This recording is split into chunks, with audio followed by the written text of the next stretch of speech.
বন্ধুগণ, আপনারা খেয়াল করেছেন ইতিমধ্যে 10টি মাস পার হয়ে গেছে, দেশে পরিবর্তন হয়েছে, অভ্যুত্থান হয়েছে।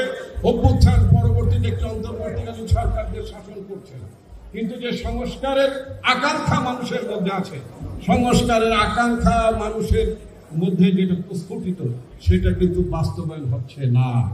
সংস্কার অত্যন্ত ধীর গতিতে আলোচনা হচ্ছে, মতৈক্য কমিশনে পরিণত হয়ে যাচ্ছে।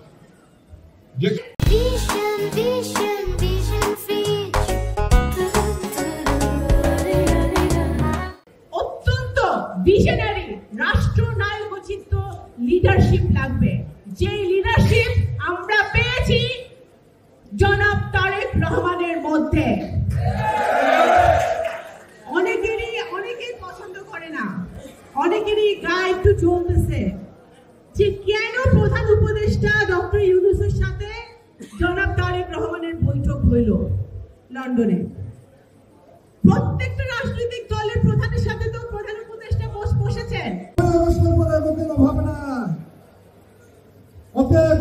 নতুন সদস্য করতে হলে আমার ডক্টর আসাদুজ্জামানের রিপোর্ট সাহেবের কাছে সাংগঠনিক নেতৃবৃন্দ, আমি বিশেষ করে ফরিদপুর জেলা, কঠিন জেলা, এই জেলায় অনেক নেতা, অনেক নেতৃত্ব আওয়ামী লীগ আশ্রয় প্রশ্রয় দিতেছে।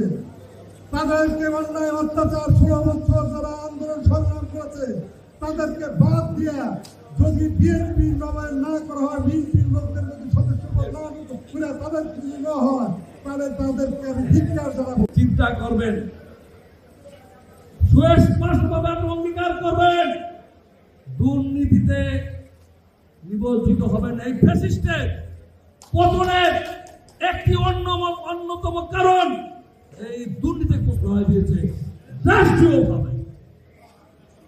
বাংলাদেশ স্বাধীনতা পরবর্তী আবার 1972 সালে দাসত্বের শৃঙ্খলিত হয়েছিল। আমাদের প্রিয় নেতা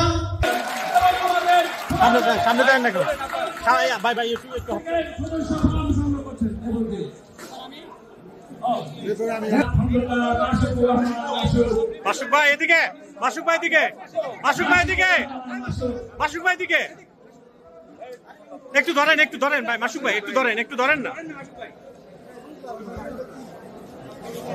ঠিক আছে। মাননীয় চেয়ারপারসনের সম্মানিত উপদেষ্টা আমাদের